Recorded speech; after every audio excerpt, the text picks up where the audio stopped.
ನಮಸ್ತೆ ಎಲ್ಲ ಸ್ನೇಹಿತರಿಗೂ ನಮಸ್ಕಾರ. ನೋಡಿ, 2024 ಇನ್ನೇನು MP ಎಲೆಕ್ಷನ್ನು ಮತದಾನ ಬರುತ್ತೆ ಕರ್ನಾಟಕದಲ್ಲಿ. ಎಲ್ಲರೂ ಕೇಳ್ತಾಯಿದ್ರು, ಯಾರೂ ಸರಿಯಿಲ್ಲ ರೀ, ಜನಗಳು ಯಾರೂ ಸರಿಯಿಲ್ಲ ಅಂದ್ಬಿಡ್ತಾರೆ. ಹಂಗೆ ಅಂದ್ಕೋಬೇಡಿ. ಇಲ್ಲೊಂದು ಉತ್ತಮವಾದ ಪಕ್ಷ ಇದೆ. ಇದೇ ನಮ್ಮ ಪ್ರಜಾಕೀಯ ಪಕ್ಷ, ಉತ್ತಮ ಪ್ರಜಾಕೀಯ ಪಕ್ಷ ಅಂತ. ಇದು ಮತದಾರರಾದಂತಹ ನಮ್ಮದೇ ಪಕ್ಷ. ಇಲ್ಲಿ ಯಾವುದೇ ರೀತಿಯಾದಂತಹ ಮೋಸಗಳಾಗೋಕ್ಕೆ ಸಾಧ್ಯವೇ ಇಲ್ಲ. ಭಾಳ ಚೆನ್ನಾಗಿದೆ. ಇದ್ರ ಬಗ್ಗೆ ದಯವಿಟ್ಟು ತಿಳ್ಕೊಳ್ಳಿ. ನೋಡಿ, ಉತ್ತಮ ಪ್ರಜಾಕೀಯ ಪಕ್ಷ ಅಂಥೇಳಿ ಇದರಲ್ಲಿ ಒಂದಿಷ್ಟು ಅಂಕಿಗಳನ್ನು ಕೊಟ್ಟಿದ್ದಾರೆ. ಯಾವ್ಯಾವ ರೀತಿ ಇರ್ತೀವಿ ನಾವು, ಇಲ್ಲಿ ಏನಿರುತ್ತೆ ಏನಿರಲ್ಲ ಅಂಥೇಳಿ ಬಹಳ ಚೆನ್ನಾಗಿದೆ. ನೀವು ಗೂಗಲ್ ಪ್ಲೇಸ್ಟೋರು ಅಥವಾ ಆ್ಯಪ್ ಸ್ಟೋರಲ್ಲಿ ದಯವಿಟ್ಟು ಆ್ಯಪನ್ನು ಡೌನ್ಲೋಡ್ ಮಾಡಿಕೊಂಡು ಇದ್ರ ಬಗ್ಗೆ ಎಲ್ಲ ತಿಳ್ಕೊಂಡು, ಪ್ರಜಾಕೀಯ ಅಂದರೆ ಏನಕ್ಕೆ ನಾವು ಇದಕ್ಕೆ ಓಟ್ ಹಾಕಬೇಕು, ಓಟ್ ಹಾಕಿದ್ರೆ ನಮಗೆ ಇದರಿಂದ ಏನು ಉಪಯೋಗ ಆಗುತ್ತೆ ಎಲ್ಲನೂ ದಯವಿಟ್ಟು ತಿಳ್ಕೊಂಡು ವಿಚಾರವಂತರಾಗಿ ಮತ ಹಾಕಿ. ನೋಡಿ, ಈ ಅಪ್ಲಿಕೇಶನ್ ನಿಮ್ಗೆ ಓಪನ್ ಮಾಡಿ ತೋರಿಸ್ತಾ ಇದ್ದೀನಿ. ಪ್ರಣಾಳಿಕೆಗಳಲ್ಲಿ ಏನಿರುತ್ತೆ ಅಂತ, ನಮ್ಮ ಅಗತ್ಯತೆಗಳು ಬೇಡಿಕೆಗಳು ಏನಿರುತ್ತೆ, ನಾವು ಬಯಸುವ ಪರಿಹಾರಗಳು ಏನಿದೆ, ನಮ್ಮ ಕಲ್ಪನೆಗಳೇನಿದೆ, ಇದೇ ನಮ್ಮ ಪ್ರಣಾಳಿಕೆ ಆಗಬೇಕು ಅಂತೇಳಿ ಇದರೊಳಗಡೆ ಇದೆ. ಈ ಆರ್ಟ್ ಆಫ್ ಗವರ್ನಮೆನ್ಸ್ ಅಂತ, ಹೊಣೆಗಾರಿಕೆ, ಜವಾಬ್ದಾರಿ ಮತ್ತು ಪಾರದರ್ಶಕತೆ ಅಂತ, ಅದು ಏನು SOPಯನ್ನು ಹೇಗೆ ಅನುಸರಿಸ್ತಾರೆ, ಅದನ್ನು ಯಾವ ರೀತಿ ಮಾಡಿಕೊಂಡಿದ್ದಾರೆ, ಅದ್ರ ಬಗ್ಗೆ ಸ್ವತಃ ಈ ಪಕ್ಷದ ಸ್ಥಾಪಕರಾದಂಥ ಉಪೇಂದ್ರ ಅವರೇ ತಿಳಿಸಿದ್ದಾರೆ. ಆ ಲಿಂಕ್ ಕೂಡ ನೀವು ಆ್ಯಪನ್ನು ಡೌನ್ಲೋಡ್ ಮಾಡ್ಕೊಂಡು ಅದರೊಳಗಡೆ ಸಿಕ್ಕತ್ತೆ. ಅದನ್ನು ಕೂಡ ನೀವು ನೋಡ್ಬೋದು. ಹಾಗೆ ಈ ಪ್ರಜಾಕೀಯ ಪಕ್ಷದಲ್ಲಿ ಮತದಾರರೇ ಹೈಕಮಾಂಡ್ಗಳು ಅಂತ, ಆಯ್ಕೆನೂ ನಾವೇ ಮಾಡ್ಬೋದು. ಯಾರು ಎಲೆಕ್ಷನ್ ನಿಲ್ಲಬೇಕು ಅಂತ ಚುನಾವಣೆಗೆ ಅವನು ನಿಲ್ಲಿಸ್ಬೋದು. ಅವನು ತಿದ್ದುಪಡಿ ಏನಿದೆ, ಅವನು ಚೆನ್ನಾಗಿ ಮಾಡಿಲ್ಲ ಅಂತೇಳಿ ತಿದ್ದುಪಡಿ ಮಾಡೋದು, ಚೆನ್ನಾಗಿ ಮಾಡಿಲ್ಲ ಅಂತ ಅವನು ಕೆಲಸದಿಂದ ತೆಗೆದುಹಾಕೋದು, ಚೆನ್ನಾಗಿ ಮಾಡಿದ್ರೆ ಅವನು ಮುಂದುವರಿಲಿ ಅಂತೇಳಿ ಶಿಫಾರಸು ಮಾಡೋರು. ಈ ರೀತಿಯಾಗಿ ಬಹಳಷ್ಟು ಇದೆ. ಈ ಐಡಿಯಾ ಇದೆ, ಇದು ಇಡೀ ಭಾರತಕ್ಕೆ ಒಂದು ಮಾದರಿಯಾದಂತಹ ಐಡಿಯಾ ಇದು. ಯಾವುದೇ ಹಣವೇ ಇಲ್ಲದೆ ಒಂದು ಪಕ್ಷವನ್ನು ಈ ರೀತಿಯಾಗಿ ಮಾಡಿದ್ದಾರೆ ಅಂದರೆ ಇದು ಬಹಳ ಗ್ರೇಟ್. ಯಾಕೆಂದರೆ ಈಗೆಲ್ಲ ಲಿಕ್ಕರು, ಕುಕ್ಕರು, ನಿಕ್ಕರ್ ಕಾಲದಲ್ಲಿ ಈ ರೀತಿಯಾಗಿ ಉಪೇಂದ್ರ ಅವರು ಮಾಡಿದ್ದಾರೆ. ನೋಡಿ, ಇದು ಶಿಫಾರಸು ಪತ್ರ ಅಂತ ಇಲ್ಲಿ ತೋರಿಸ್ತಾ ಇರೋವಂಥದ್ದು ಯಾವ ರೀತಿಯಾಗಿದೆ. ಯಾರು ಒಬ್ಬ ಅಭ್ಯರ್ಥಿ ಅವನು ಎಲೆಕ್ಷನ್ ನಿಲ್ಲಕ್ಕೆ ಮುಂಚೆ ಅವನು ಹೋಗಿ ಜನಗಳ ಹತ್ರ ನಿಂತು ಇದೇನು ಅಂತ ಅವ್ರಿಗೆ ವಿಚಾರ ತಿಳಿಸಿ ಅವ್ರ ಹತ್ರ ಸೈನ್ ಹಾಕಿಸ್ಕೊಂಡು ವೀಡಿಯೋನು ಆಡಿಯೋ ಎಲ್ಲನೂ ಕಳಿಸಿದ್ರೆ ಮಾತ್ರ ಅವ್ರಿಗೆ ಟಿಕೆಟ್ ಕೊಡುವಂಥದ್ದು. ಇಲ್ಲಿ ಯಾವುದೇ ದುಡ್ಡು ಕೊಟ್ಟು ಹೈಕಮಾಂಡಿಂದ ಟಿಕೆಟ್ ತೊಗೊಳ್ಳೋವಂಥ ಪ್ರಮೇಯವೇ ಇಲ್ಲ.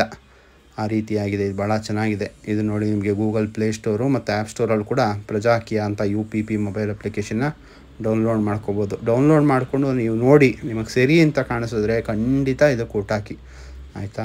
ನೋಡಿ, ಇದು ಪ್ರಜಾಕೀಯ ಅಂತ, ಪ್ರಜೆಗಳಿಂದ ಪ್ರಜೆಗಳಿಗಾಗಿ ಪ್ರಜೆಗಳಿಗೋಸ್ಕರವೇ ಇರುವಂತಹ ಒಂದು ಪಕ್ಷ. ಆ ಪಕ್ಷ ರಿಜಿಸ್ಟರ್ ಆಗಿದ್ದು, ಅದರ ವಿಳಾಸ ಎಲ್ಲವೂ ಇದೆ. ನಿಮ್ಗೆ ಏನಾದ್ರು ಅನಿಸಿಕೆಗಳಿದ್ದರೆ ಇಮೇಲ್ ಕೂಡ ಮಾಡಿ ತಿಳಿಸ್ಬೋದು. ಹೀಗಲ್ಲ ಹೀಗೆ ಮಾಡಿ ಅಂತೇಳಿ. ಭಾಳ ಚೆನ್ನಾಗಿದೆ. ನೋಡಿ, ನೀವು ವಿಚಾರ ಮಾಡಿ ನಿಮಗೆ ಸರಿ ಅನಿಸಿದ್ರೆ ಖಂಡಿತ ಓಟ್ ಹಾಕಿ. ಯಾಕೆಂದರೆ ನಮ್ಮ ಮುಂದಿನ ಮಕ್ಕಳು ಚೆನ್ನಾಗಿರಬೇಕು. ಹಾಗೆ ಈಗ ಅಭ್ಯರ್ಥಿಗಳು ಯಾರಿದ್ದಾರೆ ಲೋಕಸಭಾ ಚುನಾವಣೆ ಅಂತ ನೋಡಿ, ಅದು ಕೂಡ ಈ 3 ಡಾಟ್ ಮೇಲೆ ಕ್ಲಿಕ್ ಮಾಡಿಸೋಕೆ ಸಿಗುತ್ತೆ. ನೋಡಿ, ಇವರು ಈಗಿನ ಅಭ್ಯರ್ಥಿ ಕ್ರಮ ಸಂಖ್ಯೆ 6 ಹಾಸನದಲ್ಲಿ ನಿಂತಿರೋಂಥವ್ರು ಪ್ರತಾಪ್ ಅಂತ. ಅವ್ರ ಫೋನ್ ನಂಬರ್ ಕೂಡ ಇದೆ. ನೀವು ಅವ್ರ ಫೋನ್ ನಂಬರ್ ಕೂಡ ಅವ್ರಿಗೆ ಫೋನ್ ಮಾಡಿ ಕೂಡ ಯಾವ ರೀತಿ ಇದೆ, ಎಲ್ಲಿಂದ ನಿಂತಿರೋದು, ಏನು ಅದ್ರ ಬಗ್ಗೆ ಮಾಹಿತಿಯನ್ನು ಖಂಡಿತ ತಿಳ್ಕೊಬೋದು. ಪ್ರಜಾಕೀಯ ಅಂದರೆ ಏನು ಅಂತ ಅವರು ಕೂಡ ನಿಮಗೆ ಎಕ್ಸ್ಪ್ಲೈನ್ ಮಾಡ್ತಾರೆ. ನೋಡಿ, ಇವರೆಲ್ಲ ಅಭ್ಯರ್ಥಿಗಳು. ನೋಡಿ, ಇವರು ಕ್ರಮ ಸಂಖ್ಯೆ 7 ಮಂಡ್ಯದಿಂದ ನಿಂತಿರೋವಂಥವ್ರು ಆರ್ಯ ಲೋಕೇಶ್ ಅಂತ.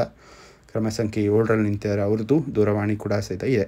ಎಲ್ಲರದ್ದು ದೂರವಾಣಿ ಇರುತ್ತೆ. ನೀವು ಅವ್ರಿಗೂ ಕೂಡ ಯಾರಿದ್ದಾರೆ ಅವರ ಅಭ್ಯರ್ಥಿಗಳು, ಅವ್ರಿಗೂ ಕೂಡ ಫೋನ್ ಮಾಡಿ ನೀವು ಮಾಹಿತಿಗಳನ್ನು ತಿಳ್ಕೊಬೋದು. ಹೀಗೆ ನಿಮಗೆ ಇದಕ್ಕೆ ಮುಂದೆ ಹೋಗ್ತಾ ಇದ್ದರೆ ಎಲ್ಲ ಅಭ್ಯರ್ಥಿಗಳದ್ದು ಮಾಹಿತಿ ಸಿಕ್ಕತ್ತೆ. ನೋಡಿ, ಇವರು ಕ್ರಮ ಸಂಖ್ಯೆ 13 ಬೆಂಗಳೂರು ಉತ್ತರ ಕ್ಷೇತ್ರದಿಂದ ನಿಂತಿರುವಂಥವ್ರು ಸಂತೋಷ್ M ಅಂತ. ಇವ್ರದ್ದು ಮಾಹಿತಿ ಇದೆ. ಹಾಗೆ ಕ್ರಮ ಸಂಖ್ಯೆ 3ರಲ್ಲಿ ಬೆಂಗಳೂರು ಗ್ರಾಮಾಂತರದಿಂದ ನಿಂತಿರುವಂತಹ ಅಭಿಷೇಕ್ ಅಂತ ಇವರಿದ್ದಾರೆ. ಹಾಗೆ ಕ್ರಮ ಸಂಖ್ಯೆ 8 ಮೈಸೂರು ಕೊಡಗು ಕ್ಷೇತ್ರದಿಂದ ನಿಂತಿರುವಂಥವ್ರು ಪ್ರಜಾಕೀಯ ಲೀಲಾ ಶಿವಕುಮಾರ್ ಅಂತ. ಪ್ರಜಾಕೀಯ ಅಂತಲೇ ಅವರ ಹೆಸರು ಜೊತೆ ಸೇರಿಸ್ಕೊಂಡಿದ್ದಾರೆ. ಈ ರೀತಿ ಬಹಳಷ್ಟು ಜನ ಸೇರಿಸ್ಕೊಂಡಿದ್ದಾರೆ. ನೀವು ಅದನ್ನು ಆ ಮಾಹಿತಿನ ಫೇಸ್ಬುಕ್ಕಲ್ಲೆಲ್ಲ ತಿಳ್ಕೊಬೋದು. ಪ್ರಜಾಕೀಯ ಅಂದರೆ ಅಷ್ಟು ವಿಚಾರ ಇದೆ. ಅದ್ರ ಬಗ್ಗೆ ನೀವು ಕೂಡ ದಯವಿಟ್ಟು ತಿಳ್ಕೊಳ್ಳಿ. ನಿಮ್ಮ ಕಡೆಯವರೆಲ್ರಿಗೂ ಇದ್ರ ಬಗ್ಗೆ ಮಾಹಿತಿ ತಿಳಿಸ್ಕೊಡಿ. ಹಾಗೆ ಮುಂದೆ ಹೋದರೆ ಕ್ರಮ ಸಂಖ್ಯೆ 6ರಲ್ಲಿ ಬೆಂಗಳೂರು ದಕ್ಷಿಣದಿಂದ ಬಾಲಕೃಷ್ಣ M. ನೋಡಿ, ಬಾಲಕೃಷ್ಣ M ಅಂತ ಬೆಂಗಳೂರು ದಕ್ಷಿಣ ಕ್ಷೇತ್ರದಿಂದ ನಿಂತಿದ್ದಾರೆ ಈ ಅಭ್ಯರ್ಥಿ. ಹಾಗೆ ಮುಂದೆ ಕ್ರಮ ಸಂಖ್ಯೆ 7 ಉಡುಪಿ ಚಿಕ್ಕಮಗಳೂರು ಕ್ಷೇತ್ರದಿಂದ ಸಚಿನ್ BK ಅನ್ನುವಂಥವ್ರು ಉಡುಪಿಯಲ್ಲಿ ನಿಂತಿದ್ದಾರೆ. ಹಾಗೆ ಕ್ರಮ ಸಂಖ್ಯೆ 6 ಕೋಲಾರದಿಂದ ದೇವರಾಜು ಅಂತ ನಿಂತಿದ್ದಾರೆ. ಹಾಗೆ ಕ್ರಮ ಸಂಖ್ಯೆ 5 ದಕ್ಷಿಣ ಕನ್ನಡದಿಂದ ಪ್ರಜಾಕೀಯ ಮನೋಹರ ಪ್ರಜಾಕಿಯರ್ ಮನೋಹರನ್ ಅವರೇ ದಕ್ಷಿಣ ಕನ್ನಡದಿಂದ ನಿಂತಿದ್ದಾರೆ. ಹಾಗೆ ಕ್ರಮ ಸಂಖ್ಯೆ 14 ಬೆಂಗಳೂರು ಕೇಂದ್ರ ಸುರೇಶ್ ಬಾಬು MC 14 ಬೆಂಗಳೂರು ಕೇಂದ್ರ. ಹಾಗೆ ಕ್ರಮ ಸಂಖ್ಯೆ 8 ಚಿಕ್ಕಬಳ್ಳಾಪುರ ಕ್ಷೇತ್ರ ವೆಂಕಟೇಶ್ ಮೂರ್ತಿ ಅಂತ ಚಿಕ್ಕಬಳ್ಳಾಪುರ ಕ್ಷೇತ್ರ. ಹಾಗೆ ಕ್ರಮ ಸಂಖ್ಯೆ 5 ಚಿತ್ರದುರ್ಗ ರಮೇಶ್ ನಾಯಕ್ ಅಂತ ಕ್ರಮ ಸಂಖ್ಯೆ 5. ನೋಡಿ, ಈ ರೀತಿಯಾಗಿ ಎಲ್ಲ ಮಾಹಿತಿನೂ ಕೂಡ ನಿಮಗೆ ಯಾರ್ಯಾರ ಟಿಕೆಟ್ ಬಂದಿದೆ, ಇನ್ನೂ ಒಂದಷ್ಟು ಫೈನಲ್ ಆಗೋದಿದೆ, ಅವ್ರದ್ದು ಕೂಡ ಬಂದ ಮೇಲೆ ಆ ಮಾಹಿತಿಗಳು ಎಲ್ಲವೂ ಕೂಡ ಏನಿದೆ ಆ ಪ್ರಜಾಕೀಯದ ಬಗ್ಗೆ ನಿಮಗೆ ಸಂಶಯ ಇದೆ, ಈ ಅಪ್ಲಿಕೇಶನ್ ಒಂದೇ ಸಾಕು, ಇದನ್ನು ಓಪನ್ ಮಾಡಿದ್ರೆ ಎಲ್ಲವೂ ಸಿಕ್ಕತ್ತೆ. ದಯವಿಟ್ಟು ನೋಡಿ, ವಿಚಾರವಂತರಾಗಿ, ಅನಾವಶ್ಯಕವಾಗಿ ಹಣ, ಹೆಂಡ, ಜಾತಿ, ಧರ್ಮ ಇವುಗಳಿಗೆ ಮತ ಹಾಕದೆ ನಮ್ಮ ಪ್ರಜಾಕೀಯವನ್ನು ಬೆಂಬಲಿಸಿ. ಧನ್ಯವಾದಗಳು. ಜೈ ಪ್ರಜಾಕೀಯ, ಜೈ ಹಿಂದ್.